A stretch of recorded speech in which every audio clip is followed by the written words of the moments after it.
بسم اللہ الرحمن الرحیم۔ تمام سننے والوں کو میری طرف سے السلام علیکم۔ حلقہ ارباب ذوق لاہور پاک ٹی ہاؤس،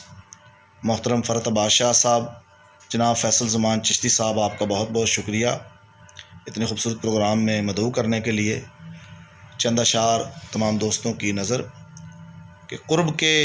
رشتوں میں اتنا کرب ہے کہ العما، قرب کے رشتوں میں اتنا کرب ہے کہ العما، ہر تعلق لازمی ہے اور مفر کوئی نہیں۔ قفل زنگ آلود کہہ دیتا ہے سارا ماجرا، قفل زنگ آلود کہہ دیتا ہے سارا ماجرا، مجھ کو کہنا ہی نہیں پڑتا کہ گھر کوئی نہیں۔ اور ایک شعر، ایک غزل کے چند اشعار کے،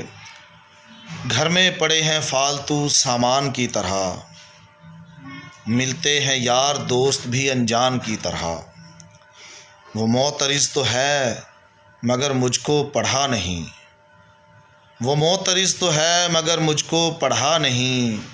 میں زندگی ہوں میر کے دیوان کی طرح، اور قلعے تیرے غرور کے آنسو نہ توڑ دیں، قلعے تیرے غرور کے آنسو نہ توڑ دیں، رکھ پتلیوں کو دائمی زندان کی طرح،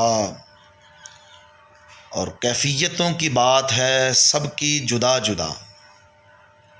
کیفیتوں کی بات ہے سب کی جدا جدا، کھلتے ہیں پھول ہونٹ پہ مسکان کی طرح، اور رہتے ہیں رنج و غم کے قبیلے ہزار ہا، رہتے ہیں رنج و غم کے قبیلے ہزار ہا، ہے شہر دل بھی وادی گنجان کی طرح، اس نے شکیل مجھ کو سجایا نہیں کبھی، اس نے شکیل مجھ کو سجایا نہیں کبھی، خالی پڑا ہوں کانچ کے گلدان کی طرح۔ شکریہ جی، آداب۔